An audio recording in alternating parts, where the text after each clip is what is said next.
Les postes de dirigeants sont plutôt occupés par des hommes. Mais arrêtez. Il y a plus de femmes qui font d'études supérieures que les hommes. Donc en fait, des femmes compétentes, il y en a partout. Allez les chercher. De dire le travail dans le secteur du luxe est socialement reconnu. Mais on est comme tout le monde, on est au fond de la mine et on pousse des wagonnets. Quand on est une entreprise du luxe et on a peut-être plus de moyens que la PME du coin, on a un rôle citoyen à jouer. C'est ça pour moi une entreprise désirable. C'est important d'inciter les gens à faire des bonnes choses pour des mauvaises raisons. À la fin, c'est le résultat qui compte. Aujourd'hui, je reçois une DRH au parcours riche et varié, Petit Bateau, le groupe Rocher, l'Occitane. Elle a rejoint le secteur du luxe il y a 4 ans en prenant la direction des ressources humaines de TAG Heuer, maison horlogère suisse du groupe LVMH. Engagée, pro-équité et résolument inclusive, elle bouscule les normes et dérange les inerties. Armelle, bonjour. Bonjour Solange. Bienvenue dans le prisme du luxe. Merci. Écoutez, je suis honorée de vous recevoir dans mon podcast parce que vous avez un parcours hyper riche, varié, engagé et donc ça vous confère un point de vue, une perspective assez élargie finalement sur le secteur du luxe. Donc je pense que ça va être très intéressant pour la suite de notre conversation. Et donc la question que j'avais envie de vous poser en premier, c'est vous êtes DRH de TAG Heuer, donc directrice des ressources humaines. Comment est-ce que vous pourriez expliquer simplement votre métier ? Alors mon métier, c'est créer les conditions pour attirer les meilleurs talents, mais aussi créer les conditions pour que nos salariés en interne aient une expérience qui soit motivante, enthousiasmante, inspirante, et leur donner envie de rester, de continuer à se développer chez nous. Et puis, tout ça dans le cadre d'une culture la plus inclusive possible, la plus équitable possible, au service de la performance de l'entreprise. Qu'est-ce que vous diriez de votre secteur ? Le fait d'être DRH dans l'horlogerie de luxe, quelle vision, quel regard vous posez sur ce secteur en particulier ? Alors, il y a vraiment un mot qui définit assez bien le secteur du luxe et en particulier de l'horlogerie, c'est la passion. C'est l'endroit où j'ai croisé le plus de gens absolument passionnés. Passionnés pour le produit, déjà, mais aussi passionnés pour le sport, parce que TAG Heuer, l'ADN de notre maison, c'est vraiment un ancrage sportif, en particulier la course automobile, mais aussi passionnés pour les savoir-faire, passionnés pour la qualité du travail, et ça, qui est assez proche des métiers de l'artisanat. C'est vraiment pour moi, c'est ça qui définit le monde du luxe. C'est d'abord et avant tout un monde de passionnés qui est au service de clients qui sont eux aussi plutôt passionnés. Parce que nos clients, c'est des passionnés de l'horlogerie. Oui, ils viennent pour l'expertise horlogère, ou pour le sport aussi, pour leur attrait pour le sport. Nous, on a des clients qui rentrent en boutique et pendant 2 heures, ils vont parler du mécanisme de la montre, du tourbillon. Voilà. On a beaucoup de collectionneurs qui achètent nos produits. Et donc, la passion, c'est vraiment le trait d'union de ce monde-là. Et qu'est-ce que vous diriez de l'environnement horloger en général? Comment est-ce que, parce que vous avez évolué dans des milieux plutôt féminins, a priori, dans la mode chez Petit Bateau, dans la beauté chez l'Occitane, le groupe Rocher, d'arriver dans le secteur de l'horlogerie, qu'est-ce que ça a changé pour vous? Ou alors ça n'a pas changé, peut-être? C'est très différent de ce que j'ai pu connaître. C'est effectivement très masculin. C'est un monde où les postes de dirigeants sont plutôt occupés par des hommes. Il y a quelques exceptions intéressantes, comme Audemars Piguet, par exemple, qui a récemment embauché une femme. Ça, c'était un cataclysme dans le monde de l'horlogerie. Donc, c'est un monde qui bouge lentement. Comme ces mécanismes, le temps long. Exactement, au regard du temps qui passe. C'est aussi un monde qui est plutôt traditionnaliste, qui est plutôt conservateur en termes de culture d'entreprise. Mais là aussi, à l'image du savoir-faire horloger qui existe depuis le XVe siècle. Enfin, voilà, on est sur ce temps qui est un temps long.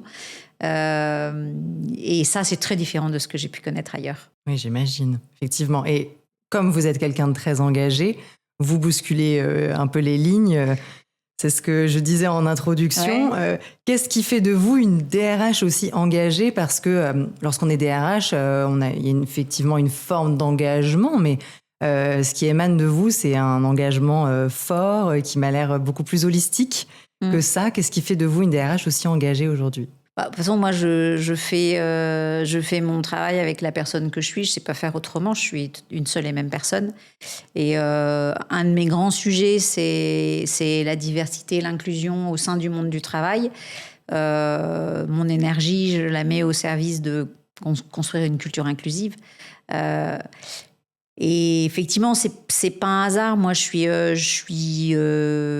finalement, mes origines sont des origines mélangées. Par ma mère, je viens d'une culture pied noir. Ma mère, elle est née en Algérie, elle est partie en 62. Donc, toute cette branche-là maternelle, c'est une branche pied noir. J'ai épousé quelqu'un qui n'était pas de la même religion que moi. Moi, j'ai une religion, j'étais éduquée dans la religion catholique, il est juif. Et on a élevé nos enfants dans une double culture. Et puis j'ai aussi une fille qui est lesbienne, qui est militante, qui est hyper engagée. On n'a pas du tout la même façon d'exprimer notre engagement, mais à sa façon à elle, elle fait aussi bouger les lignes et elle apporte sa petite pierre à l'édifice. Et puis j'ai grandi aussi dans une famille de gens complètement neuroatypiques. Donc autour de moi, j'ai plein de gens un peu bizarres. Et du coup, j'ai vraiment une tendresse particulière pour les gens différents, pour les gens qui rentrent pas dans le cadre, pour les gens un peu weird. En fait, ça me plaît beaucoup. Ok. Est-ce que vous pouvez expliquer ce que c'est être un neuroatypique? Qu'est-ce que le fait d'être neuroatypique, qu'est-ce que ça représente et quelles sont les conséquences dans le milieu du travail aussi? La sphère est assez large, hein, mais en tout cas, les gens dans ma famille sont plutôt ont des troubles d'autisme. D'accord. Voilà, donc c'est des gens qui ont des comportements sociaux qui sont pas toujours appropriés. C'est des gens qui comprennent pas les codes sociaux et qui ont beaucoup de mal à s'adapter aux conventions sociales. Donc voilà, ça donne des gens dont on trouve que le comportement est un peu bizarre. Ça les empêche pas d'avoir une vie, de travailler, d'avoir des enfants, d'avoir une vie en apparence tout à fait normale. Mais ils ont des comportements qui correspondent pas exactement aux comportements dictés par la norme sociale ou par les standards. C'est ça. Ce qui vous a C'est conféré juste. beaucoup d'empathie aussi, j'imagine, de fait. Oui, bah du coup, En fait. c'est effectivement, moi j'ai intégré depuis que je suis toute petite le fait que la différence, c'est chouette. J'ai grandi avec des gens différents et moi j'ai toujours considéré que c'était une richesse et pas un problème. Et j'essaye dans mon métier, à ma façon, à moi et à mon petit niveau, d'amener aussi cette ouverture et cette vision. Et pour moi, ce qui est le plus grand compliment qu'on puisse me faire, c'est de me dire, c'est chouette parce que dans ta boîte, j'ai l'impression d'être qui je veux, la personne que je suis, sans être obligée de me travestir ou de me suradapter à des normes ou à des standards. Et ça, je trouve que voilà, ça c'est la plus belle chose qu'on puisse me dire. Oui, c'est un très beau compliment. Et en même temps, je me demande comment est-ce que vous arrivez, enfin c'est la question qui me vient, Mm. comment est-ce que vous arrivez à avoir on va dire des stratégies de rétention adaptées et segmentées finalement par personnalité, par profil, tout en conservant l'union des collaborateurs, une communauté de collaborateurs Ouais. qui est une. Enfin, Ouais, c'est une bonne question parce que quand on a des cultures d'entreprise qui sont très fortes, c'est à la fois une force, mais il y a un vrai risque qui est le risque de consanguinité et qui est un des travers de l'horlogerie. On se recrute beaucoup entre nous, c'est très consanguin et on a beaucoup de mal dans ce secteur à s'ouvrir à d'autres parcours, d'autres profils, des profils d'autres genres aussi. On recrute beaucoup d'hommes. Et évidemment, plus on monte et plus il y a d'hommes. Donc, c'est à la fois une force, le fait d'avoir une culture forte et des gens qui partagent des choses communes. Et en même temps, c'est ce qui fait que dans un contexte de crise, on a du mal à se réinventer. Parce que si vous n'avez pas des gens qui pensent différemment, qui ont d'autres référentiels et qui vont être dans la contradiction, bah en fait, vous tournez en rond, quoi, comme dans un hamster dans ouais. sa roue. Et se réinventer, avoir de l'imagination et regarder les choses autrement et être capable de se dire, c'est pas parce qu'on fait 50 ans la même chose, ça fait 50 ans qu'on fait la même chose, qu'on peut pas faire différemment. Vous avez besoin d'avoir des gens différents. Donc moi, je crois beaucoup au fait que ça apporte une vraie richesse pour les entreprises, mais particulièrement dans un moment de crise qui est le moment qu'on est en train de vivre. Hein. Tout à fait.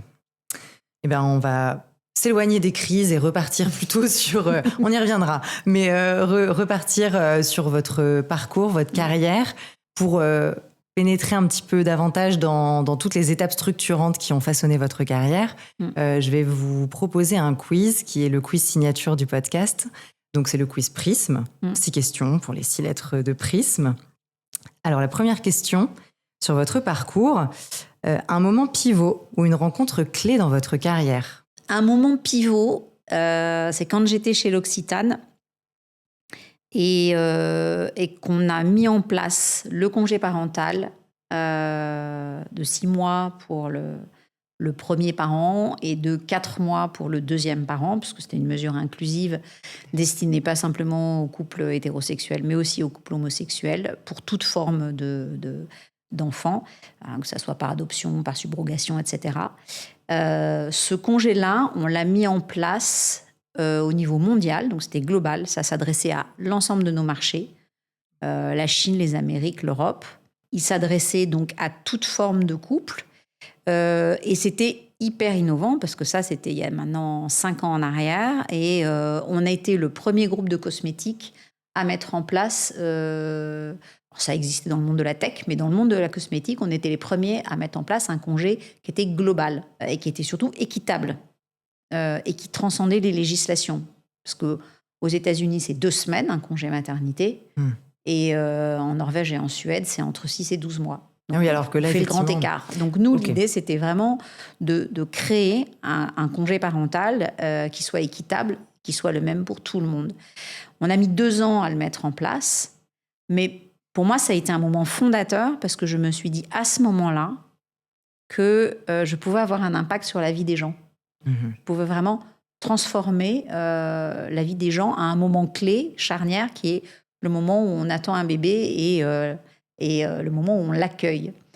Et au-delà de faire en sorte que ça soit une chouette pause pour les parents, l'arrivée d'un enfant, il y avait aussi une intention féministe derrière ça, qui était de dire les femmes sont la plupart du temps pénalisées au moment où elles partent en congé maternité. Elles sont freinées dans leur carrière à ce moment-là, toutes les études le montrent, mais elles sont aussi freinées salarialement. C'est à ce moment-là qu'elles décrochent sur le plan salarial. La meilleure façon de faire en sorte que les femmes ne soient plus discriminées au moment où elles s'arrêtent pour leur congé maternité, c'était de donner le même droit aux hommes. Banaliser un droit en le donnant aux hommes, c'était aussi une façon de rendre complètement mainstream et banal le fait de faire une pause au moment où on a un enfant. Et à partir du moment où les hommes ont droit à ce congé-là, en fait, du coup, c'est plus un problème. Et les femmes vont arrêter d'être stigmatisées et discriminées parce qu'elles font une pause de 1, 2, 3, 4, 5, 6 mois, peu importe, ça dépend des législations et des pays. Oui. Donc il y avait vraiment une intention qui était une intention égalitaire derrière ce truc. C'était pas juste pour faire plaisir au papa qui subitement se retrouve avec 4 mois de congé paternité, youhou, même si c'est essentiellement des hommes qui m'ont écrit pour me remercier. Oui.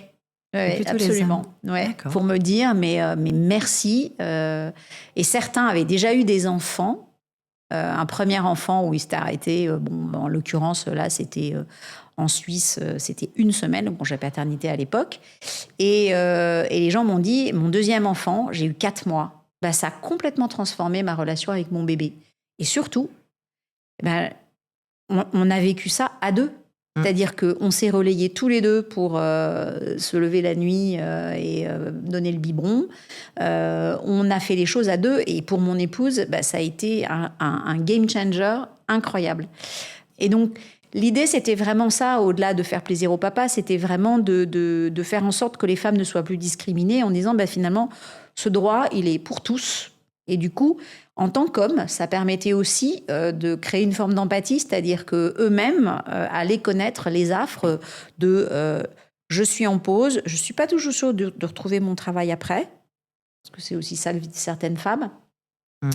Dans quel contexte je vais le retrouver, est-ce que la personne qui me remplace en CDD, elle va pas être meilleure que moi? Est-ce qu'on va pas vouloir la recruter à ma place. Enfin, toutes les angoisses des femmes qui partent en congé maternité et qui ne savent pas à quelle sauce elles vont être mangées quand elles reviennent de congé maternité. Ben, moi, je trouvais ça important que les hommes vivent ces mêmes angoisses et ces mêmes affres pour qu'ils soient aussi, qu'ils comprennent et qu'ils soient en empathie avec ces femmes qui font des postes. Donc, voilà, il y avait aussi une intention qui était tout à fait, féministe. Et là, à ce moment-là, c'était pour moi important parce que j'ai compris que dans mon rôle, je pouvais avoir un vrai impact sur la vie des gens. Je n'étais pas juste là pour être au service du business et des actionnaires. Mais j'ai compris que mes clients, c'était les salariés. Après, il y a d'autres choix. On peut être aussi au service de son boss ou au service des actionnaires. Moi, j'ai compris à ce moment-là que moi, j'étais une DRH dont les clients, c'était les salariés. C'est à ce moment-là fondamental que j'ai compris ça quand on a mis en place le congé.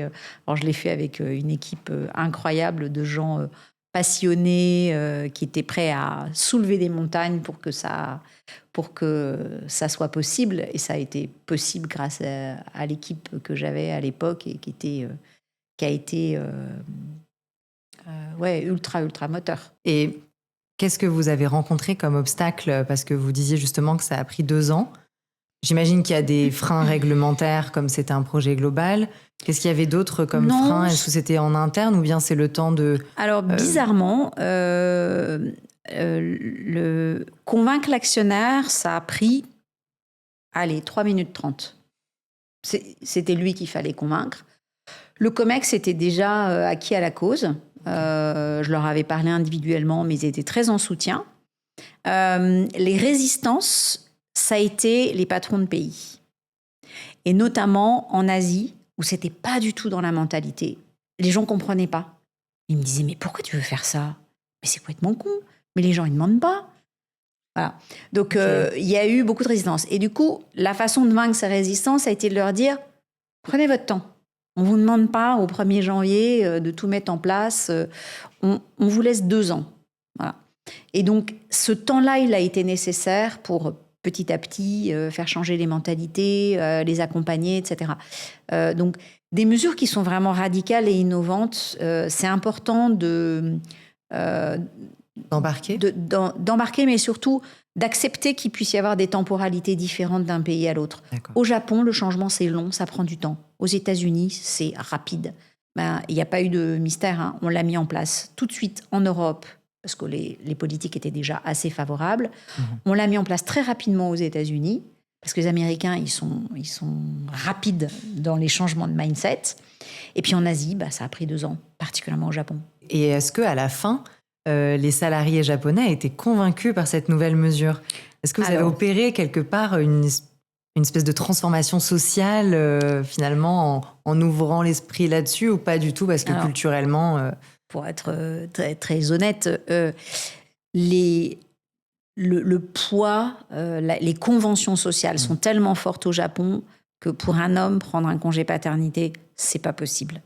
On l'a pas rendu obligatoire. Oui, voilà, ils peuvent le solliciter s'ils le souhaitent, mais... En fait, là aussi, les plus jeunes, certains en ont bénéficié, ont choisi de le prendre, pas intégralement, mais en partie. Et pour les plus âgés, c'était vraiment compliqué. D'accord. Donc, mais encore une fois, ça prendra du temps. Ça prendra peut-être 10 ans. Mais c'est pas grave. L'idée, c'est de commencer. Oui. Commencer petit. Et puis, un jour, ça se fait. Et on peut pas être ethnocentré et se dire que on apportera... Enfin, si culturellement, ça ne matche pas, ça ne matche pas. Exactement. Et à la fois, c'est une liberté qu'ils peuvent prendre ou pas. Exactement. Donc, mais au moins, ils savent qu'ils ont la possibilité. Tout à fait. Et puis, moi, je crois beaucoup au fait qu'il y a des effets boule de neige. Il y en a un qui prend, et puis le deuxième le prend, et puis il en est heureux, donc il convainc les autres. 3 ans plus tard, il y en a 10. Voilà, donc ça se passe aussi comme ça. Le R de résilience, un défi ou un échec que vous avez su transformer? Quand j'étais chez l'Occitane, j'étais vraiment dans un niveau de surinvestissement, de surengagement, qui était too much, quoi. Et j'ai quitté ce groupe en étant un peu abîmée par une entreprise globalement très dysfonctionnelle. Même si j'ai eu beaucoup de liberté et j'ai eu la chance de mener des projets incroyables, comme le congé parental. Enfin, c'est une entreprise qui est très usante. Je suis sortie, j'étais vraiment, vraiment fatiguée. Et j'ai choisi de faire 1 an de pause. Truc que j'aurais jamais fait il y a 10 ans en arrière, quoi. Je me suis autorisée ça et je me suis décontaminée de mon rapport au travail. J'ai vraiment remis le travail à sa juste place. Je me suis rendu compte que mon identité de DRH avait pris beaucoup de place dans ma vie et que du coup, ça avait mis dans l'ombre toutes mes autres identités, mon identité de mère, de compagne, d'amie, de citoyenne, voilà. Et que toutes ces identités-là, elles étaient aussi importantes, ça faisait partie de moi. Et donc, je me suis dit, il faut vraiment que je me dépollue de mon rapport au travail. Et donc, j'ai appris à mettre une juste distance entre mon travail et moi et à avoir un rapport moins émotionnel. Moi, j'étais beaucoup dans l'urgence. Tout est important et prio. Intense. Tout était une question de vie ou de mort. Vous voyez, ces gens surinvestis un peu pénibles. Et aujourd'hui, le fait d'avoir fait ce travail-là, je pense, fait de moi une meilleure DRH. J'ai le niveau de recul et de distance important pour justement faire face à des moments de crise, de stress, de panique.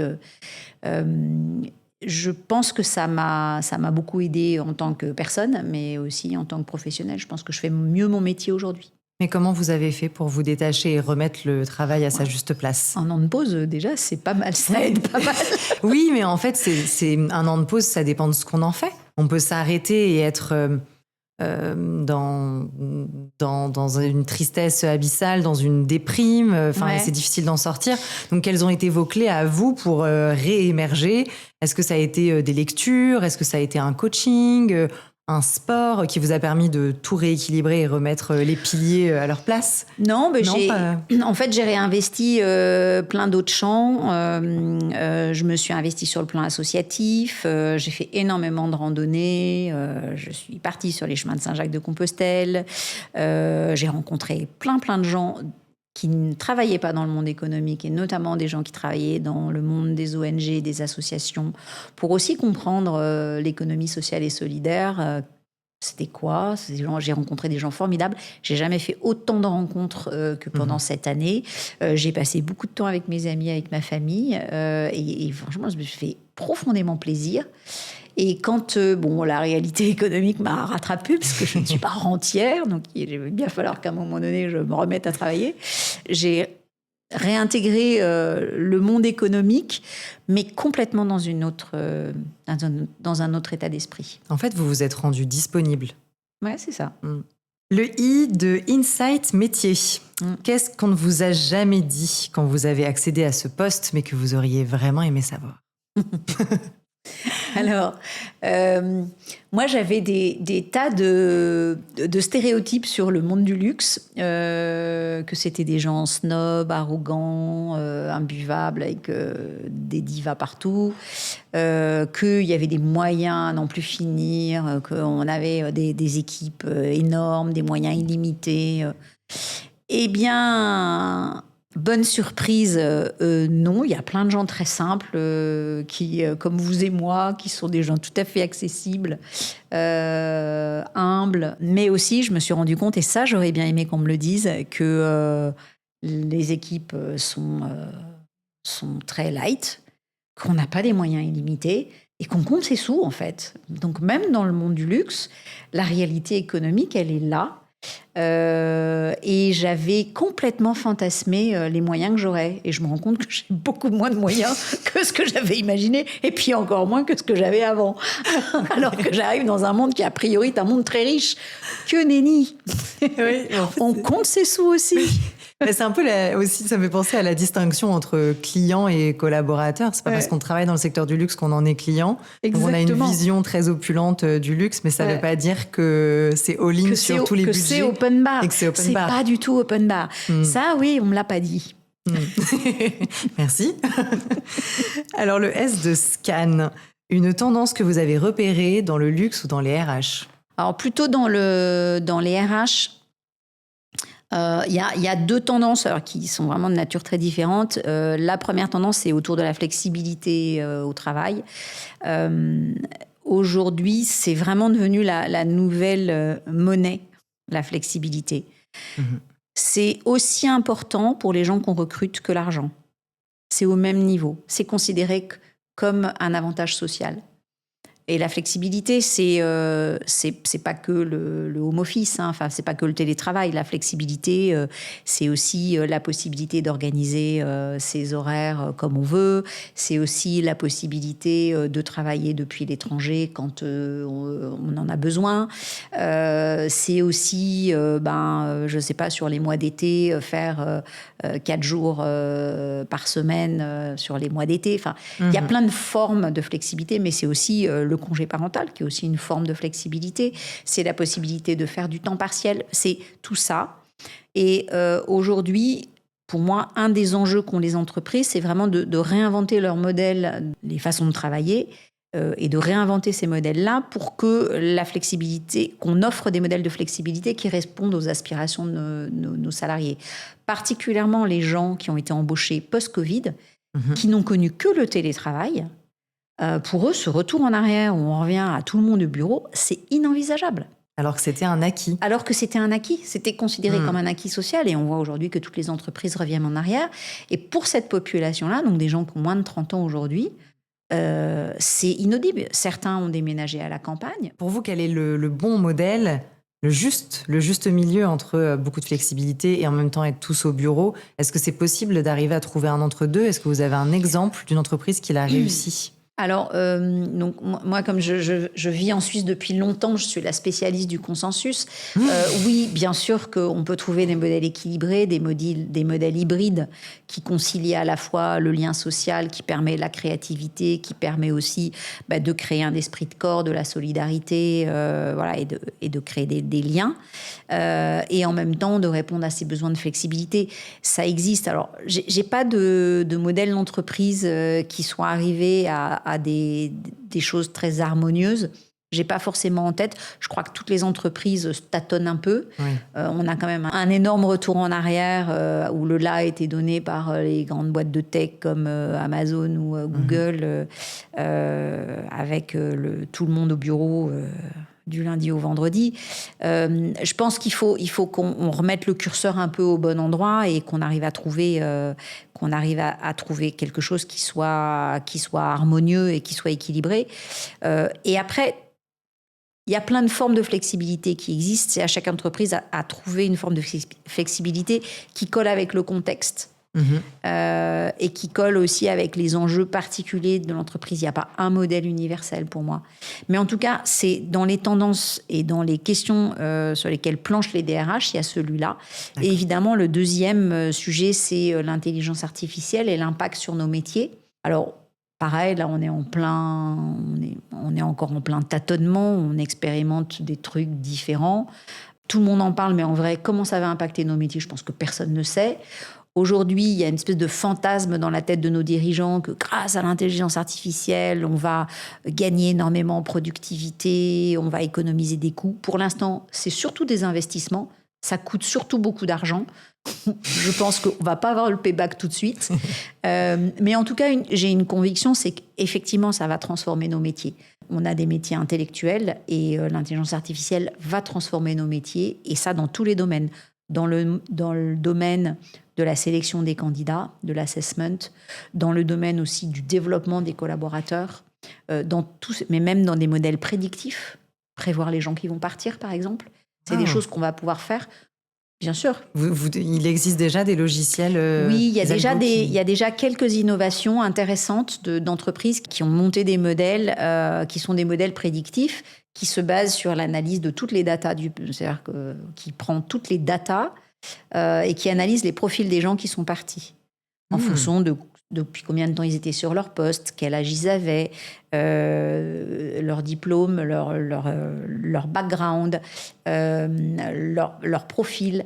Et en agrégant toutes ces datas sur la base des gens qui ont démissionné sur les 10-15 dernières années, vous pouvez construire des modèles prédictifs. Donc, il y a plein de choses vachement intéressantes qui vont permettre aussi de faire mieux nos métiers, de les faire de façon beaucoup plus fine et surtout avec des approches sur mesure. Parce qu'aujourd'hui, c'est fini le one size fit all. On est vraiment, on développe des approches qui sont les de plus en plus customisé, sur mesure, exactement comme avec nos clients. Hein. Et donc, l'intelligence artificielle va nous permettre de faire ça. Comment ? On ne sait pas, personne ne sait. Mais sûrement mieux qu'on ne le fait aujourd'hui. Et vous l'utilisez déjà, vous, l'IA ? Oui, on l'utilise déjà. Ok. Ouais. Même au niveau de la DRH ? Oui, donc pour les ressources humaines, vous l'utilisez déjà ? Oui, on a, comme tout le monde, on a notre chat GPT interne qui nous permet déjà, par exemple, nos plans de développement des collaborateurs, on les fait avec notre chat GPT interne. Et c'est étonnant de voir à quel point c'est qualitatif. Alors, il y a toujours l'humain qui est là, parce que c'est l'humain qui sélectionne les données, et après, il y a un regard critique. Et il y a des ajustements. Et puis, de toute façon, quand vous allez ensuite discuter avec la personne, c'est un être humain qui discute, c'est pas un chatbot, hein, Dieu merci. Mais il va falloir aussi avoir une législation, un peu légiférer en interne sur jusqu'où on est OK de mettre un robot entre nous. Ouais. Mais le robot, il sert, c'est un outil d'aide à la décision. On est augmenté par lui. On est augmenté, effectivement. C'est une intelligence augmentée, mais ça ne remplace évidemment pas l'interaction humaine. Et on ne veut pas ça non plus. L'idée, ce n'est pas non plus d'avoir une entreprise déshumanisée. Je suis quand même DRH, donc je prêche un peu pour ma paroi. Non, c'est pour ça que c'est intéressant de voir en tant que DRH où est-ce que vous utilisez l'IA, parce qu'on parle beaucoup moins de l'utilisation de l'IA dans ce type de fonction. Donc, en fait, on a énormément de cas d'utilisation possibles. Et le champ des possibles, il est énorme. Et c'est intéressant, parce que là, on est vraiment sur le champ de l'innovation sociale. Et on peut faire beaucoup de choses. Donc ça, c'est aussi un sujet très dans les tendances. Les entreprises sont encore au tout début, même si on en parle beaucoup. La motivation, c'est quoi votre arme secrète pour motiver votre équipe au quotidien ? C'est assez simple, et c'est la même depuis 30 ans. Des gâteaux. Des cannelés. Voilà. Non, c'est la même depuis 30 ans. C'est donner de l'autonomie et faire confiance. En tout cas, moi, c'est ça qui me motive. J'ai eu la chance de croiser des managers, des leaders qui m'ont fait confiance, et j'ai mis toute mon énergie et mon intelligence à ne pas les décevoir et à mériter cette confiance. Et ça, c'est un moteur en termes de motivation qui est infini. Je trouve que ça marche bien. Très bien. Voilà. Éclairage, si vous aviez un seul conseil à transmettre à un talent qui intègre la maison Tagueilleur, lequel serait-il ? Je pense que c'est important de rentrer dans le secteur du luxe pour les bonnes raisons. C'est important de ne pas rentrer uniquement pour les paillettes, le strass et le bling-bling. Parce que ça n'a qu'un temps, c'est superficiel et c'est courir le risque d'être déçu. Il faut vraiment être en phase avec l'ADN des maisons. Et en tout cas, pour rentrer chez Tagueilleur, c'est un monde de passionnés et il faut être au diapason de ce monde-là. Sinon, il ne faut pas venir. Les paillettes et les strass, ça ne dure pas en fait. Et beaucoup de gens choisissent le luxe parce que c'est un environnement qui fascine et où il y a des beaux événements. Qui socialement est reluisant. Et socialement, ça fait chouette de dire je travaille dans le secteur du luxe et c'est socialement reconnu.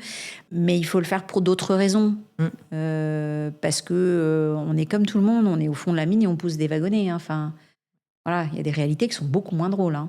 C'est vrai. Et alors, en parlant de réalités beaucoup moins drôles, c'est un peu triste comme transition, mais quels sont vos plus gros challenges en ce moment ?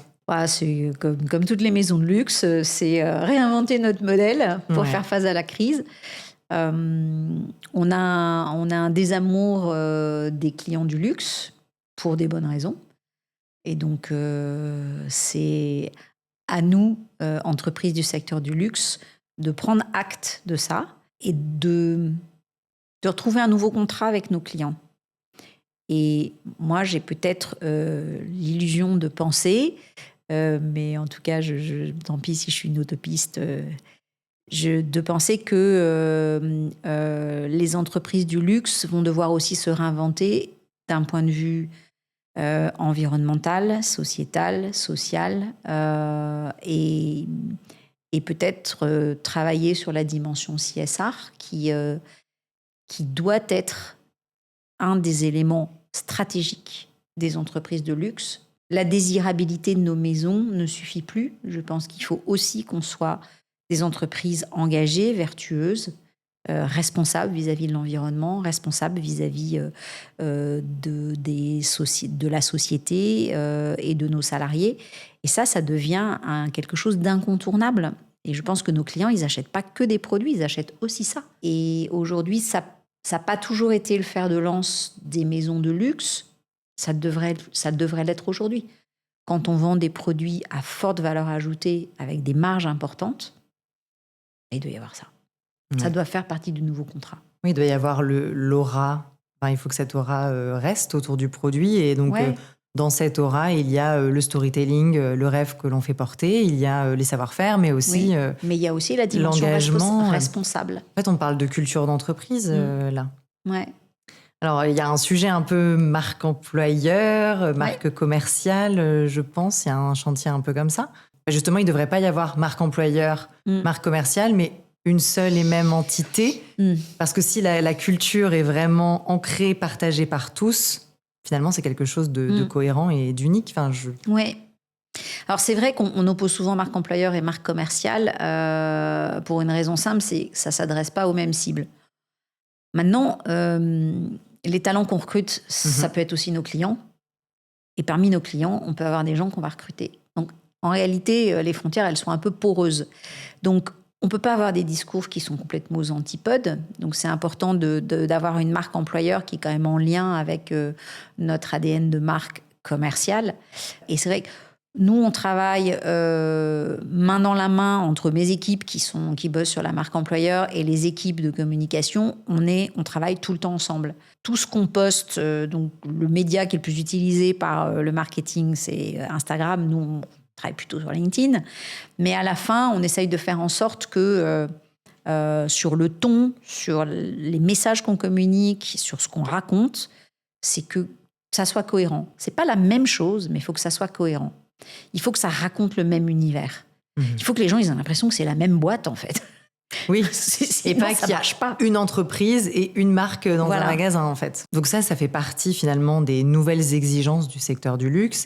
Est-ce qu'il y a des exigences très propres au secteur du luxe auxquelles vous n'étiez pas du tout confrontés auparavant? Que ce soit en termes de déploiement de vos stratégies RH, d'attente du comité de direction, peut-être, des talents, qu'est-ce qui est vraiment différent pour vous? J'ai pas le sentiment que ça soit si différent. On va peut-être démystifier ce que c'est qu'une entreprise de luxe. C'est une entreprise comme une autre. À la fin, ce sont des entreprises qui évoluent dans des contextes économiques qui sont plus, on va dire, qui sont un peu plus simples. Moi, j'ai vécu dans des univers comme Petit Bateau, le textile enfant. C'est un univers qui est assez sinistré, où les marges sont très faibles, avec en plus une usine à 3 qui représente des coûts fixes énormes. Donc nous, on avait des marges toutes petites. Donc on comptait chaque sou. Évidemment que dans le luxe, on n'est pas dans... On a un peu plus on a un peu plus de moyens et on a moins de contraintes économiques. Voilà, je vais le dire comme ça. Mais sinon, les enjeux sont quand même rigoureusement les mêmes. À la fin, surtout en termes de ressources humaines, le sujet est toujours le même, c'est attirer les meilleurs, c'est faire en sorte d'avoir une expérience collaborateur qui soit la plus riche, la plus inspirante, la plus enthousiasmante possible, c'est fidéliser les meilleurs, c'est leur offrir des opportunités de carrière, c'est les développer, c'est travailler sur la culture d'entreprise. Tous ces sujets-là, finalement, ils sont transsecteurs et tout le monde a les mêmes enjeux. À la fin, ça reste des hommes et des femmes, les gens qui ont l'entreprise. C'est vrai. C'est pas très différent. Que vous travaillez chez Christian Dior ou une entreprise du secteur du B2B qui fait des câbles électriques, ça reste les mêmes moteurs. Mais c'est un secteur qui est particulièrement enthousiasmant, séduisant, notamment pour les jeunes générations.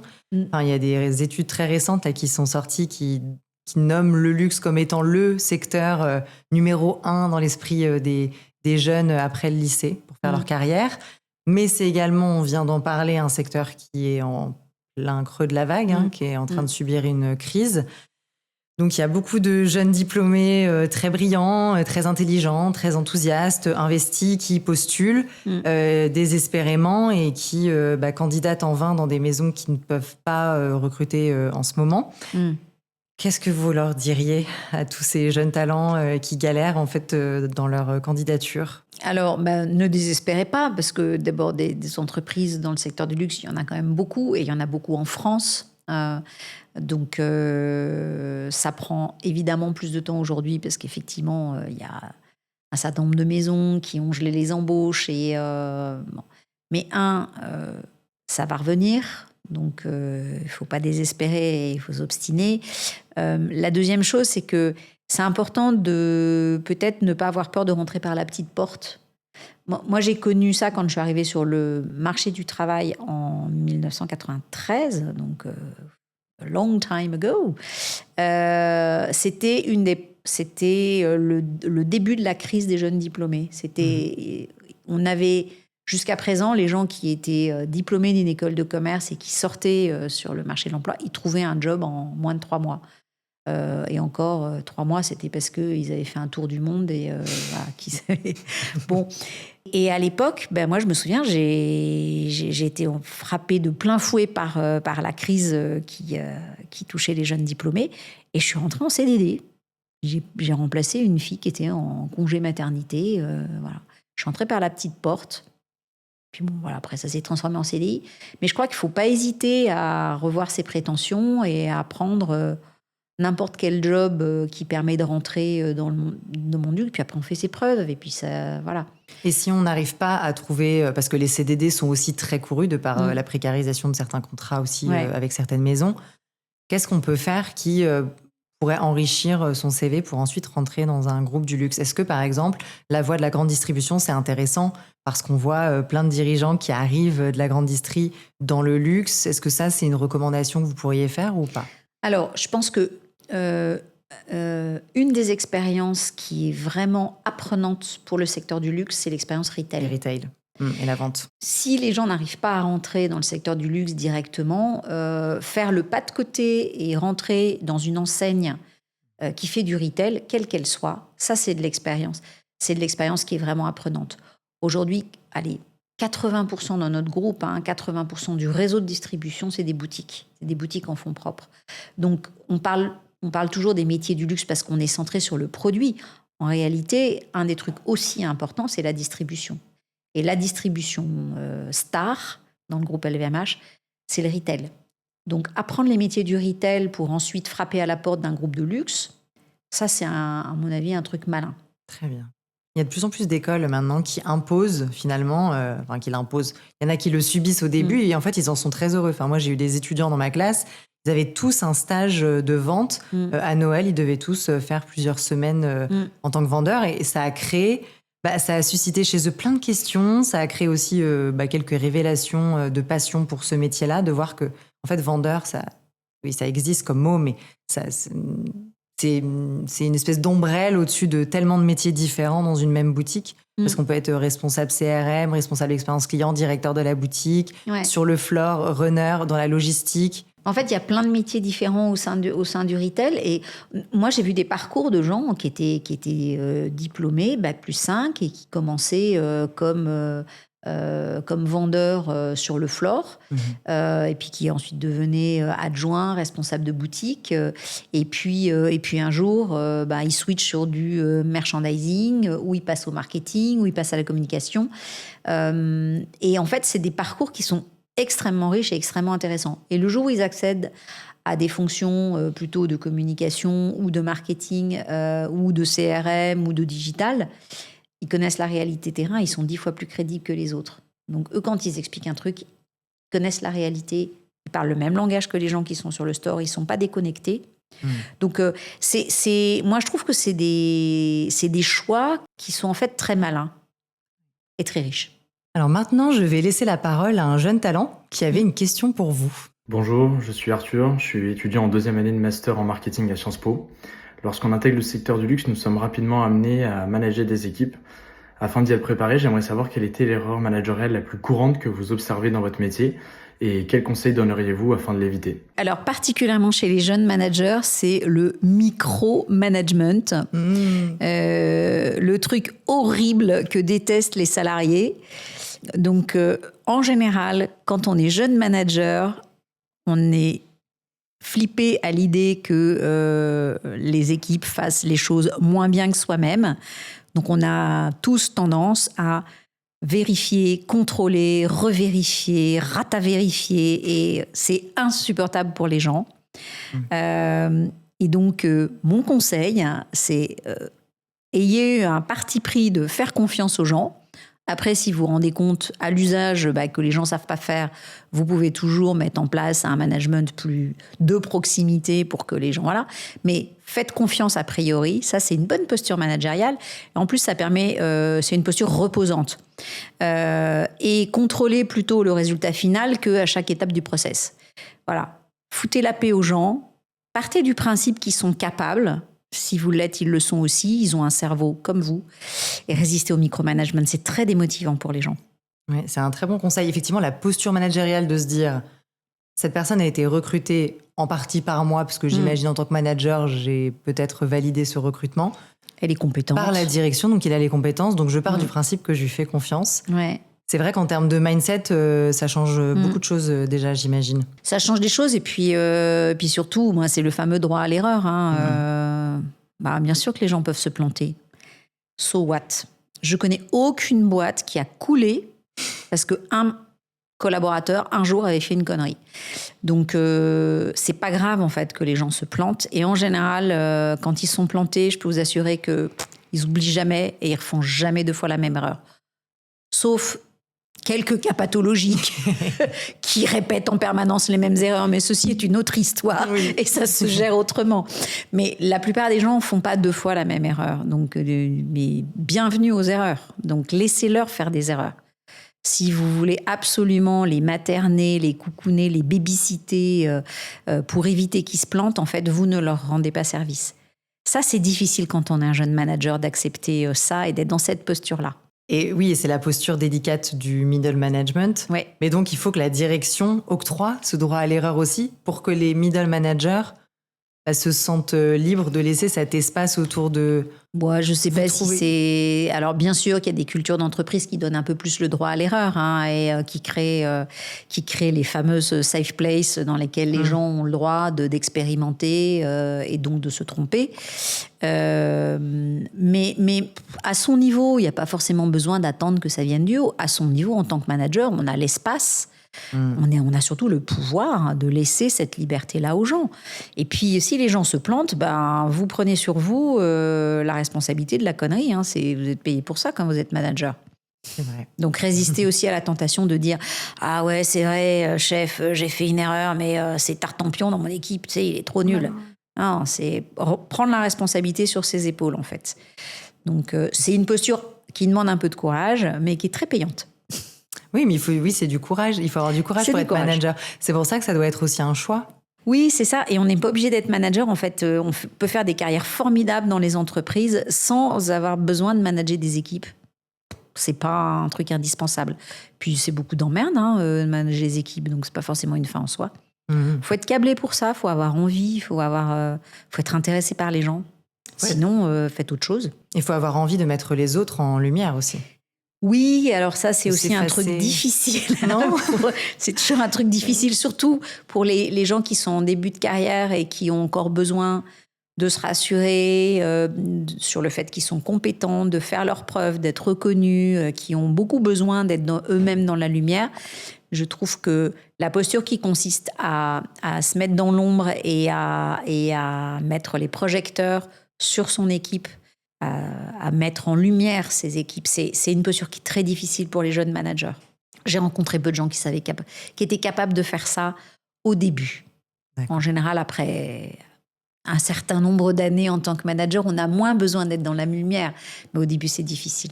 Alors, comme on parle des managers, du fait de les former, j'aimerais aussi qu'on parle de comment est-ce qu'on forme ses collaborateurs en interne sur toutes les thématiques qui vous tiennent à cœur, donc de diversité et d'inclusion.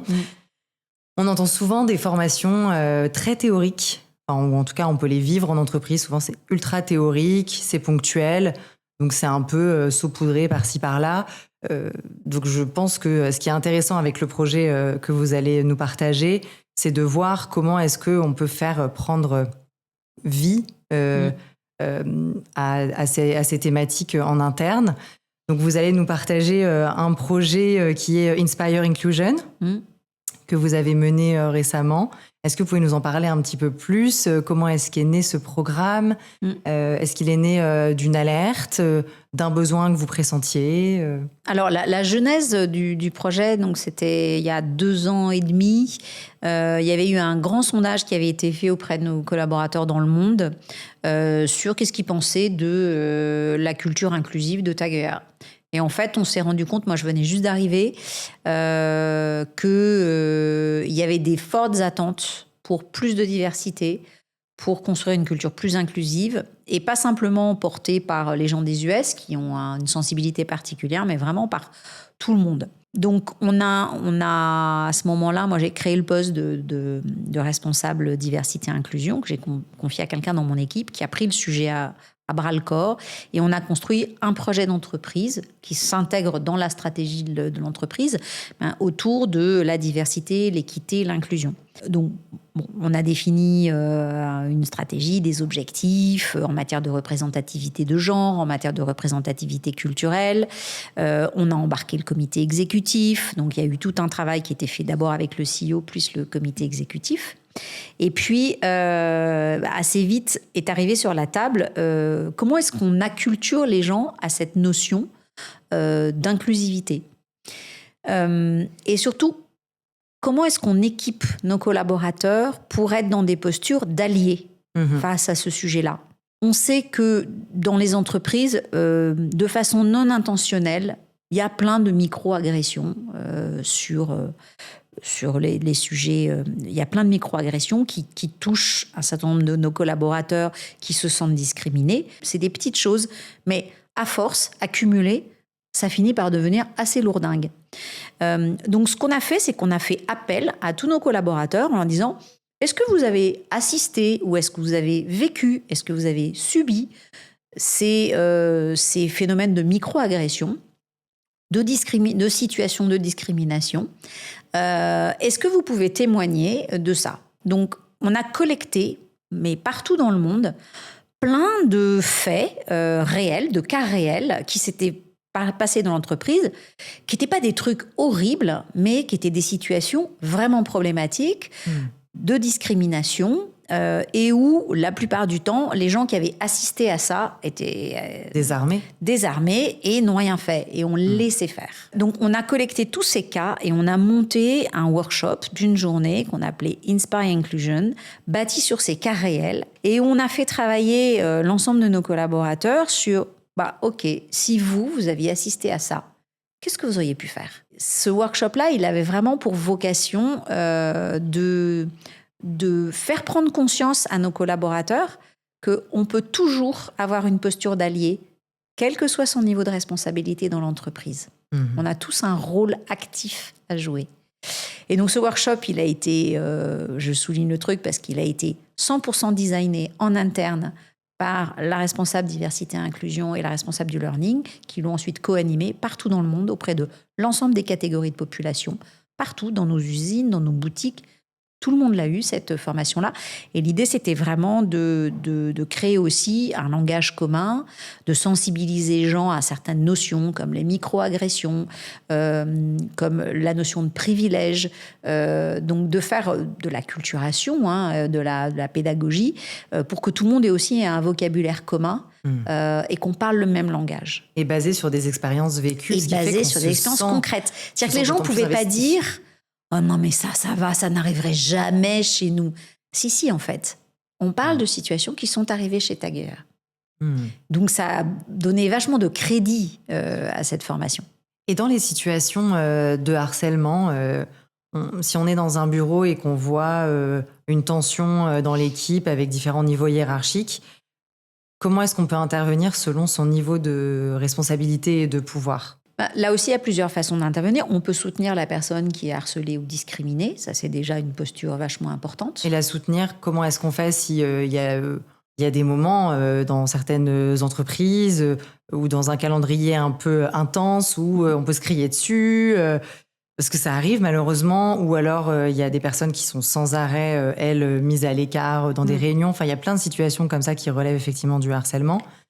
C'est quand il y a des choses qui éclatent au milieu d'un open space, dans des bureaux, qu'est-ce qu'on peut faire pour soutenir justement cette personne Il y a une gradation. Hein. Le niveau 1, c'est d'aller aller voir la personne et lui dire « Écoute, je trouve ça hyper injuste ce qui vient de se passer et je te soutiens complètement et c'est pas normal et je veux que tu saches que c'est pas normal. » Parce que moi, je suis observateur extérieur et le problème, c'est pas toi. Le problème, c'est le comportement de la personne qui t'a crié dessus.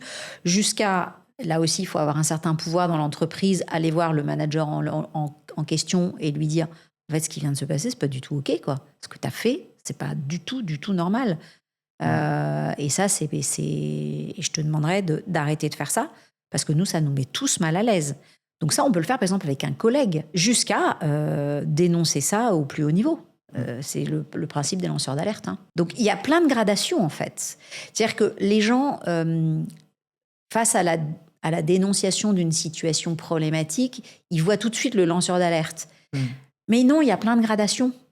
C'est comme être citoyen, en fait. Ouais. On est responsable du bien-être du lieu dans lequel on est, qu'est l'entreprise. Et ne rien dire, c'est se rendre complice. Et c'est vraiment ça, finalement, le message qu'on voulait aussi partager dans ce workshop, c'est si vous ne dites rien, vous vous rendez complice. Donc, à votre niveau... Et en fonction du pouvoir que vous avez dans l'entreprise, vous avez toujours un rôle à jouer. La posture d'allié, elle est possible, quel que soit son niveau de responsabilité. Et vous avez nommé... non, c'est pas des alliés, vous avez nommé des champions, enfin des référents. Alors après, local, on a créé, c'est ça, on a créé une communauté de D&I Champions qu'on a nommé partout dans le monde pour l'ensemble de nos marchés. Et on a des gens qui sont à la fois là pour... remonter les enjeux, les problématiques spécifiques des marchés. Je vous donne un exemple. Aux États-Unis, le sujet des BIPOC, localement, c'est fondamental.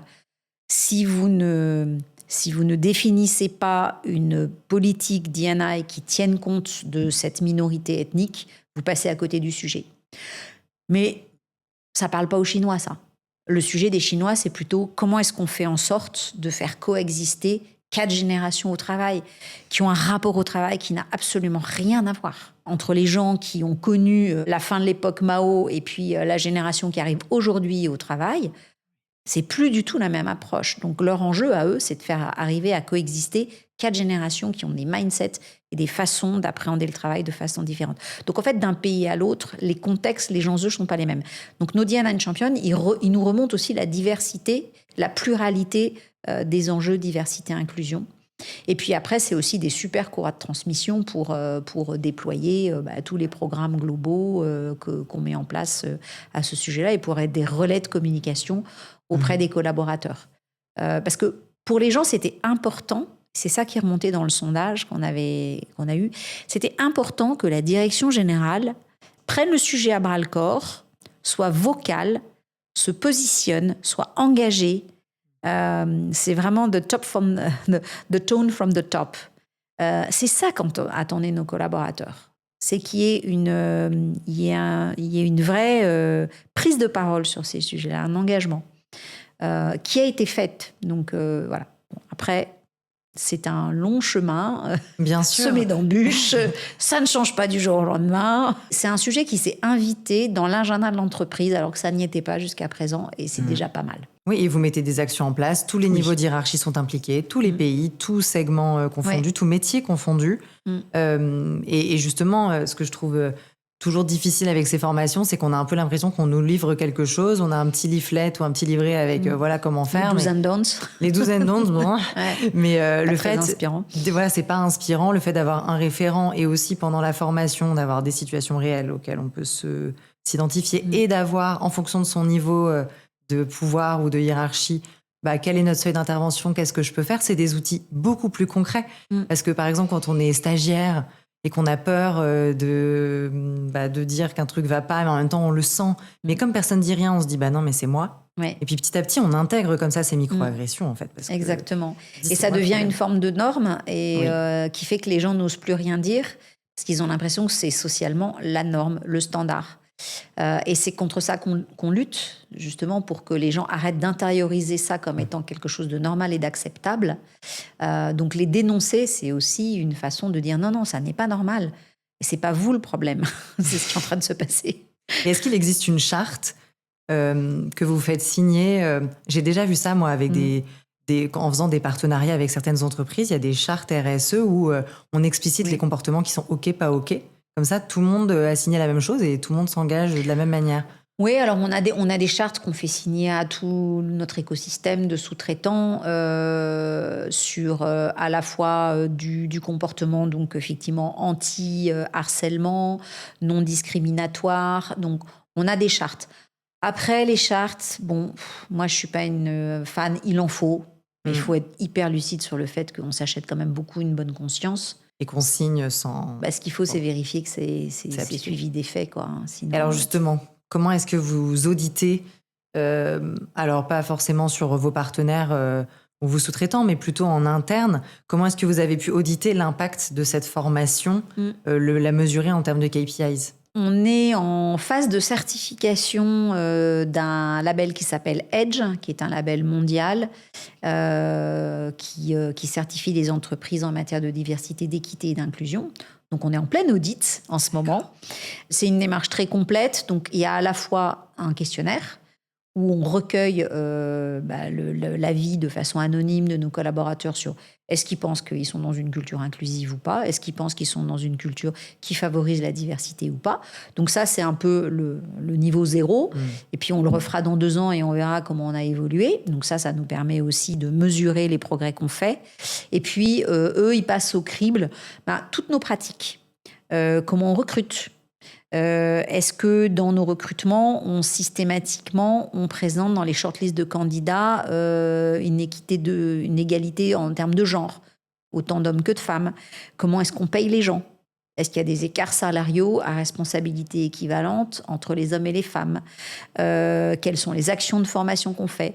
Donc, ils passent en fait en revue l'ensemble de nos pratiques pour s'assurer qu'on est conforme à...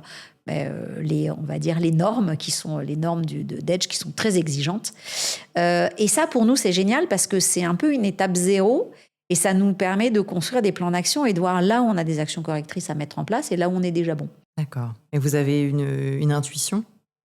Alors, je ne veux pas... non, vous ne pouvez pas vous avancer en même temps. Je ne veux pas dévoiler le résultat de l'audit parce que c'est quand même les auditeurs qui décident et c'est très bien comme ça. Ils sont extérieurs et donc tout à fait neutres et impartiaux. Mais est-ce que c'est des éléments que vous allez partager ou pas ? Ah oui. Oui, ils seront partagés publiquement, je veux dire ? Alors, un peu comme un bilan annuel où on partage aussi les avancées RSE. C'est pour ça qu'on le fait avec un label extérieur et indépendant. C'est pour pouvoir justement communiquer à l'extérieur où on en est et ce sur quoi on s'engage. Et c'est un des éléments de marque employeur. Oui, et c'est pas juste mettre un tampon et un label, mais c'est expliciter les chantiers sur lesquels vous avez travaillé pour pouvoir arriver à ce... Et puis montrer aussi nos trajectoires, assumer le fait qu'il y a des tas d'endroits où on n'est pas bon. Je prends un exemple très bête, la représentativité homme-femme à des niveaux cadres supérieurs, on n'est pas bon. Ça, on sait que c'est un des chantiers prioritaires sur lequel on doit travailler. Justement, le World Economic Forum dit qu'il nous faudra encore 300 ans avant d'atteindre la parité à tout niveau de responsabilité si on continue comme ça. Est-ce que vous pensez que les quotas... Vous parliez de l'équilibre des présentations de CV hommes versus femmes. Est-ce que vous pensez que les quotas sont un mal nécessaire ou un levier nécessaire pour arriver à cette parité, pour arriver à briser le plafond de verre pour les femmes? Ou est-ce qu'il y a d'autres leviers qui sont plus intéressants ou plus efficaces selon vous? Parce que comme vous avez toute cette expérience de différents secteurs et ces années de pratique, je suis curieuse d'avoir votre avis. Alors moi, je suis extrêmement pragmatique et donc je suis tout à fait pro-quota. Voilà, c'est assumé, c'est une posture assumée. À compétence égale, et je dis bien à compétence égale, je vais choisir une femme dans les métiers où les femmes sont sous-représentées. Et c'est une posture volontariste. Et si on ne fait pas ça, en fait, ben oui, ça va durer 300 ans. Et moi, j'ai envie de voir ça de mon vivant. On ne va pas attendre 300 ans. 300 ans, ça fait quoi? Ça fait 4 générations, 5 générations. C'est pas possible. Donc oui, les quotas, bien sûr que c'est pas très reluisant, mais si on attend que les mentalités changent, on va attendre longtemps. Donc pour accélérer les choses, il faut des quotas. Ne serait-ce que parce que les femmes sont beaucoup plus engagées sur les sujets diversité que les hommes, évidemment, puisqu'elles sont plus discriminées que les hommes, de fait. Donc, mettez une femme à la tête d'une entreprise, vous allez bizarrement, par magie, avoir une entreprise qui va devenir plus diverse. Moi, je suis engagée sur les sujets de diversité, aussi parce que je suis une femme. Il n'y a pas de secret. Donc, c'est pas très reluisant, j'avoue. Mais c'est indispensable. Et après, quand les gens me disent « Ah oui, mais alors là, les femmes vont être choisies parce que c'est des femmes et pas parce qu'elles sont compétentes. » Mais arrêtez! Il y a plus de femmes qui font des études supérieures que les hommes. Donc en fait, des femmes compétentes, il y en a partout. Allez les chercher. Oui, c'est qu'à la différence des hommes, il faut peut-être parfois aller les chercher. Elles se cachent un peu plus. Faut aller les chercher. Elles existent. Donc si vous embauchez des femmes pas compétentes et vous les embauchez parce que ce sont des femmes, c'est que vous savez pas chercher, quoi. Cherchez mieux. Elles existent, elles sont autour de nous. Et vous avez déjà vécu une discrimination? J'imagine que oui, parce que vous êtes une femme. Comment est-ce que vous avez réagi, surmonté ça? Alors, je cite souvent cette anecdote parce que c'est vrai qu'aujourd'hui, elle paraît énorme. Je pense que ça n'arriverait plus. Mais moi, j'ai commencé à travailler donc, dans les années 90 et à une époque où le sexisme ambiant était de bon ton dans les entreprises, ça choquait personne. C'était intériorisé dans les comportements, y compris intériorisé par les femmes, comme étant un truc normal. C'était chiant, mais on faisait avec, quoi. Et donc moi, je me souviens, j'étais toute jeune, je venais d'entrer dans l'entreprise. J'ai commencé ma carrière dans le secteur industriel. Et donc j'assistais à des réunions où j'étais la seule femme. Et à chaque fois, on disait « Bon, Armelle, tu feras le compte-rendu ?» Oui, j'étais une femme, donc je faisais la petite main, quoi. Moi, je faisais le compte-rendu. Aujourd'hui, évidemment, ça n'arriverait plus. Je ne laisserai plus jamais passer ce genre de choses. Mais à l'époque, et ça choquait personne. Il n'y a pas un homme qui a levé la main en disant « Non, mais ça fait quand même 3 fois qu'Armelle fait le compte-rendu. Moi, c'est bon, je vais le faire. » Non, c'était normal. Il y a même eu une fois où on m'a demandé d'aller chercher un café. Bon, là, je me suis rebellée. J'ai dit « Non. Je n'irai pas chercher de café. » Le pouvoir du non.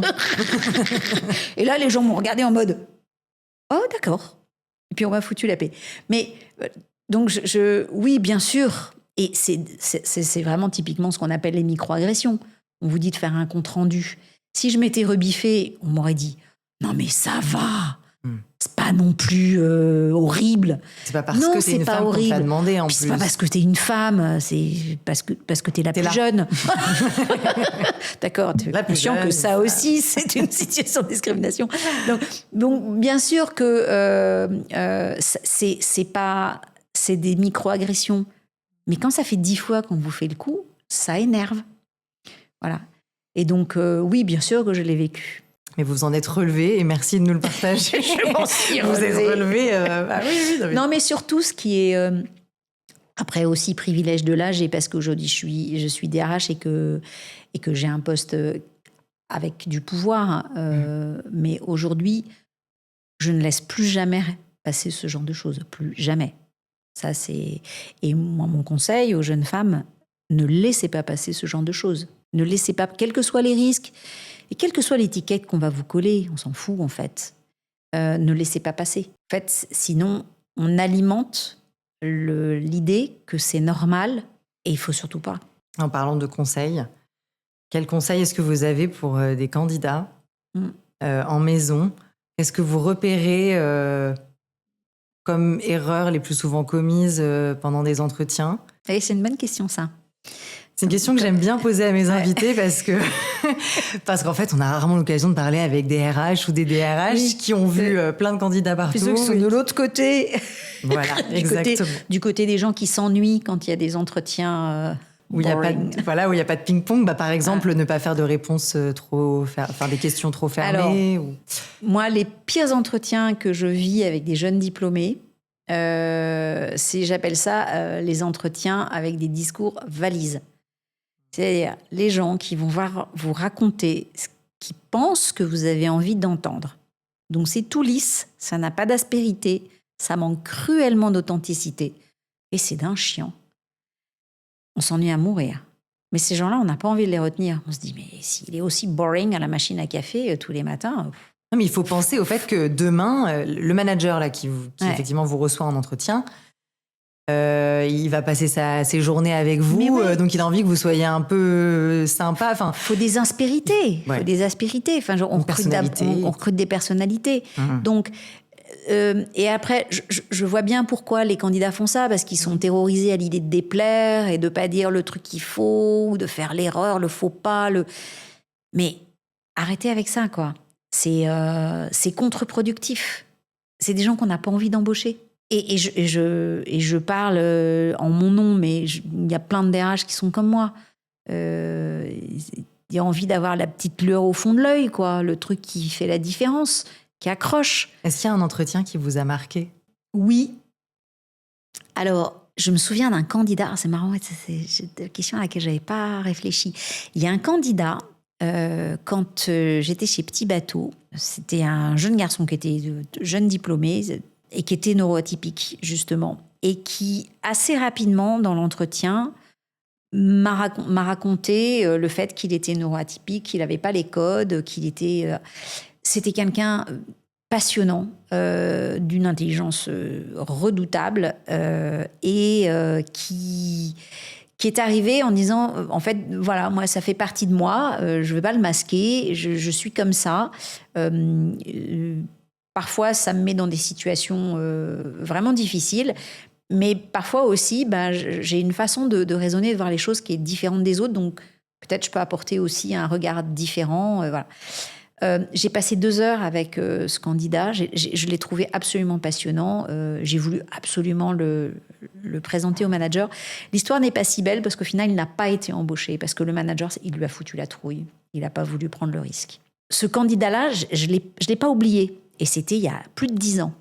Et j'en ai vu des milliers des candidats. Mais lui, il m'a marqué. Et ce qui m'a marqué, c'est son authenticité. J'ai trouvé ça incroyable. Et j'ai trouvé ça tellement courageux. Oui.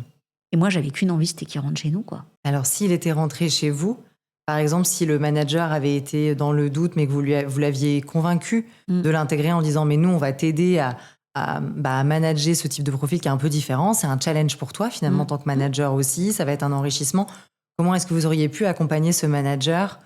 Quel conseil, quel cadre vous auriez donné pour aider un manager qui embauche un profil qu'il n'a pas l'habitude de manager ?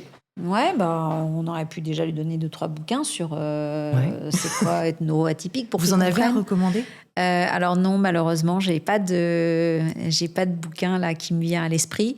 Mais bien sûr que une fois qu'on comprend comment ça fonctionne, et ça demande une adaptation, une façon de manager qui quelque part, quand on manage une équipe, en fait, on s'adapte à chaque personne. Chacun de nos collaborateurs, ils ont des besoins différents. Les neuroatypiques ont d'autres besoins, mais c'est OK. Il suffit juste de les connaître, de les comprendre et puis de s'adapter. C'est pas si compliqué, en fait. Mais c'est vrai que ça fiche la trouille, surtout pour des gens qui n'ont pas l'habitude. Oui, qui n'ont pas l'habitude et qui... Je ne sais pas si c'est il y a une forme de manque de curiosité quelque part, ou de manque de courage d'aller vers l'inconnu. Ouais, de peur. Hein. Non, oui, de la peur, en fait. De peur, simplement. Tout ce qui n'est pas dans ces schémas. Oui. Voilà. Et les managers, surtout les plus jeunes, ils ont tendance à recruter des gens qui leur ressemblent parce qu'ils ont l'impression que ça sera plus simple, que la relation sera plus simple à nouer. Et ça marche, effectivement.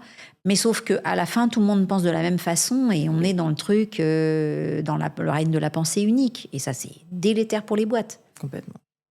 C'est là qu'on peut se planter très fort. Exactement, parce qu'il n'y a jamais personne. Vous pouvez prendre des plus mauvaises décisions. Si vous avez des gens qui pensent comme vous, il n'y a personne qui va vous dire « Là, chef, je crois vraiment que tu fais une connerie. » Donc, c'est aussi à ça que ça sert d'avoir des gens qui ne pensent pas de la même façon. Moi, Je pars du principe, moi, de plus en plus, je recrute des gens qui sont très éloignés de moi, mais vraiment, mais c'est extrêmement utile. Mais j'ai des collaboratrices qui m'ont empêché, je pense à ma directrice Compensation and Benefits, alors qui est l'opposé de moi, mais de temps en temps, elle m'empêche de prendre des très mauvaises décisions. Elle a un regard complètement décalé par rapport au mien et elle éclaire mes angles morts. Des trucs que moi, je vois pas. Elle les voit. Et comment vous Parce que faites son cerveau, il fonctionne pas pareil. Ouais.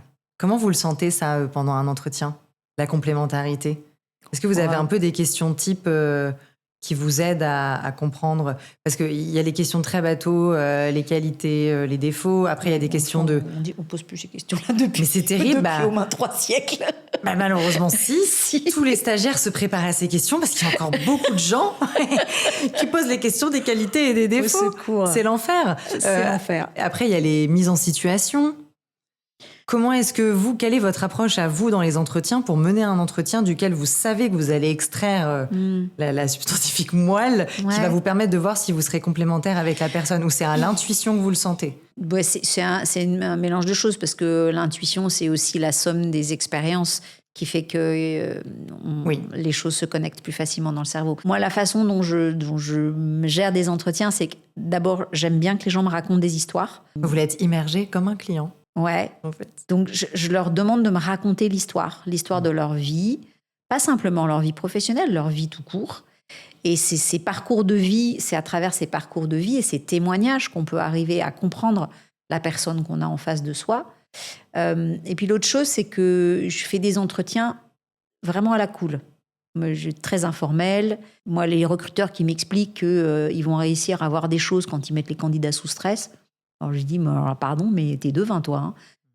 Je vois pas ce que tu peux voir quand les gens sont sous stress. En fait, quand les gens sont sous stress, ils vous livrent le pire d'eux-mêmes. Donc, vous voyez pas du tout la personnalité. Moi, j'essaye, alors évidemment, les gens sont toujours stressés quand ils passent un entretien, mais j'essaye le plus possible de mettre les gens à l'aise parce que c'est dans ces moments-là, en fait, que vous arrivez à voir un petit peu la personne telle qu'elle est vraiment. Donc, moi, je fais raconter. D'abord, j'adore qu'on me raconte des histoires, donc je fais raconter la personne. Je crois que la question de vos qualités ou défauts, je ne sais pas si je l'ai jamais posée une seule fois. J'ai toujours trouvé cette question complètement con. Je ne vois pas l'intérêt. Et surtout, je ne vois pas ce qu'on peut apprendre de la réponse. Donc les parcours de vie, c'est ça qui dit des choses. Ça dit des choses sur vos choix, ça dit des choses sur ce qui vous motive, ça dit des choses sur ce qui est important pour vous. C'est tout ça qui est important d'aller chercher. Merci beaucoup. Ça peut inspirer des RH comme des candidats pour mieux se préparer. Quand même, j'ai pas de leçon à donner aux autres RH. Non, mais c'est pas une leçon, c'est juste un partage de bonnes pratiques ou d'angles différents pour des jeunes RH qui sont encore en études ou qui commencent leur vie professionnelle. C'est chouette d'avoir l'éclairage de quelqu'un qui a de l'expérience et qui dit alors arrêtez les questions bateaux, parce que ça dépend des écoles aussi, ce à quoi on vous forme. Mais et laissez-les raconter une histoire. Quand vous dites je les mets à l'aise. Est-ce que c'est dans l'aménagement aussi de votre bureau quand vous recevez quelqu'un? Vous avez des dispositions particulières? Est-ce que c'est dans votre tenue? Déjà, moi, j'aime bien cette configuration, là, comme on est, c'est-à-dire en face à face. Il n'y a jamais de bureau entre nous. On peut être aussi sur un dispositif canapé-fauteuil. Je trouve que ça ne crée pas du tout la même dynamique que quand vous êtes derrière un bureau. Déjà, ça c'est la première chose. La deuxième chose, c'est je commence toujours par proposer un café, un thé, un verre d'eau et pendant 5 minutes, on parle de tout et de rien. On ne commence pas l'entretien direct parce que les 5 premières minutes, elles sont toujours catastrophiques. Hein. Le candidat est tellement stressé, il transpire, donc faut le détendre un peu, quoi. C'est briser la glace, en fait. Oui, c'est ça. Il y a ces quelques minutes comme ça pour briser la glace. Et puis après, j'essaye d'être assez informelle. Je suis naturellement, j'ai plutôt un côté informel pour que la personne se dise qu'il ne parle pas à la reine d'Angleterre, quoi. Enfin, voilà, une personne normale, un être humain normal. Démystifions le métier de DRH. Oui, à la fin, on est quand même des êtres humains comme les autres. Hein. Alors, pour clôturer cette partie qui concernait un peu, finalement, toute votre expertise, même si on ne peut pas la résumer en si peu de temps, mais vous avez parlé à un moment de désirabilité. Je voulais vous demander pour vous, qu'est-ce que c'est qu'être une maison désirable en 2025 ? Alors, pour moi, une maison désirable, c'est une maison qui n'est pas uniquement focalisée sur la qualité des produits, sur la désirabilité des produits, qui n'est pas juste là pour vendre du rêve à ses clients, mais qui a aussi un engagement environnemental, sociétal, social, qui contribue activement à préserver cette planète, qui est engagée au service des communautés, qui est engagée pour mettre en place un modèle social qui soit juste. Les produits et les services ne suffisent pas. Pour moi, c'est ça qui fait la différence. Et je pense qu'on est passé à une ère des entreprises engagées. Je pense qu'on ne peut pas ne pas être engagé, pas dans l'urgence climatique où on est, pas face aux discriminations auxquelles on est confronté. On ne peut pas juste dire « Non, mais moi, c'est juste les produits et les services qui m'intéressent ». C'est plus possible, en fait. C'était peut-être possible au XXe siècle, mais plus aujourd'hui. On est passé à une ère des entreprises engagées. Et pour moi, une entreprise désirable, c'est une entreprise qui a compris ça et qui fait sa part. La finalité reste une finalité économique, qui est de vendre un produit, qui est de vendre un service, qui est aussi de dégager des profits pour les actionnaires. Mais s'il n'y a pas ce petit supplément d'âme... il n'y a plus d'âme, donc il n'y a plus de maison. Il n'y a plus d'âme. Ouais. Il faut ça. Sinon, on est une entreprise désincarnée. On a un rôle citoyen à jouer. Enfin, on est aussi des citoyens. Et quand on est une entreprise du luxe, et on a peut-être plus de moyens que la PME du coin, on a d'autant plus cette responsabilité-là à jouer. Et c'est ça, pour moi, une entreprise désirable. Une maison désirable. C'est pas juste vendre du rêve. C'est le faire, c'est y contribuer. C'est y contribuer. Merci beaucoup, Armelle. J'aime bien, pour clôturer les conversations, pour conclure, partir sur une petite dose d'inspiration. Donc, je voulais vous demander ce qui vous inspirait en ce moment. Un podcast, un livre, un article, une expo, un lieu que vous avez découvert. Ce qui m'inspire en ce moment, c'est que je suis un groupe de musique qui s'appelle Camion Bip Bip, qui est le groupe de ma fille. Et qui est un groupe de quatre personnes. Alors, qui ne se définissent pas comme 4 filles, parce qu'il y a des gens qui sont non-binaires, qui est un groupe queer, dont la raison d'être, c'est vraiment de dénoncer le patriarcat et ses travers, qui est un groupe de rock, électro, punk, ultra énergique, qui est un groupe qui est en train de cartonner, et que moi j'adore. J'ai été à des dizaines de concerts et à chaque fois j'y retourne avec bonheur. C'est un groupe qui décoiffe. Et moi, voilà, j'ai envie de vous partager ça parce que moi, ça me donne la pêche quand je les entends. J'adore leur énergie. J'aime les messages qu'elles véhiculent. Elles le font de façon drôle, décalée, avec beaucoup d'impertinence. Et je trouve que c'est très salutaire. Et voilà, si j'ai envie de partager ça, c'est écouter Camion Bip Bip. Et pourquoi ce nom de groupe ? Non, mais c'est une question. Alors, je ne sais plus très bien. Il y a une origine. Mais j'ai plus en tête l'histoire. Mais voilà. Si ceux qui ont envie d'aller écouter pourront s'intéresser à la jeunesse. Pourront s'intéresser à la jeunesse du titre, voilà. Camion Bip Bip. Avec leur titre éponyme, Club Ouin Ouin, qui parle de ces hommes qui pleurnichent pour un rien. Ça me fait penser au titre de Marguerite, Les filles, les meufs. Je ne sais pas si vous connaissez cette chanson. Ça me rappelle. C'est un peu dans la même veine. Ouais, très bien. En plus punk. En plus punk. J'allais le dire. En très engagé, très plus puissante. punk. Ok. Merci. Et un mantra. Est-ce que, je ne sais pas si ça vous parle, les mantras, est-ce que vous avez des mantras ou des phrases que vous placardez un peu partout ou que vous avez dans votre tête tout le temps comme une espèce de signal d'alerte pour vous réorienter de temps en temps Alors, j'ai un truc que je partage souvent avec mon équipe, ça les fait mourir de rire. Je leur dis souvent, en fait, c'est important d'inciter les gens à faire des bonnes choses pour des mauvaises raisons. À la fin, c'est le résultat qui compte. Si les gens mettent en place des politiques qui servent le bien commun uniquement pour des raisons d'image personnelle, pour pouvoir briller, pour être dans la lumière, pour se faire bien voir, ça n'a aucune importance. Ça peut vous agacer, mais ce qui compte, c'est qu'ils fassent des choses bien. Si on incite les gens à faire des choses bien, même si c'est pour des mauvaises raisons, on s'en fout. Très bien, merci beaucoup Armelle. Vous avez un petit côté un peu impertinent aussi, vous venez de parler de l'impertinence de votre fille, enfin, il y a quelque chose d'audacieux, de frais qui émane de vous, qui est super agréable. Merci. J'espère que vous le prenez pas mal quand je vous dis qu'il y a un côté un peu impertinent. Pas du tout. Mais j'aime beaucoup ça chez vous et je vous remercie d'avoir été aussi autant dans le détail et le côté opérationnel de votre métier, de pas nous avoir trop fait crouler sous le jargon et les choses très corporate et tous les concepts. Donc je pense que ça va apporter beaucoup aussi aux auditeurs du podcast. Merci beaucoup Armelle. Je vous en prie Solange. Merci à vous. Merci pour ton écoute. Si tu as apprécié cet épisode, pense à le partager ou à lui donner 5 étoiles. Et si tu souhaites exprimer ton ressenti, tes réflexions ou tes envies pour les prochains épisodes, n'hésite pas à m'écrire. À très vite dans le Prisme du Luxe.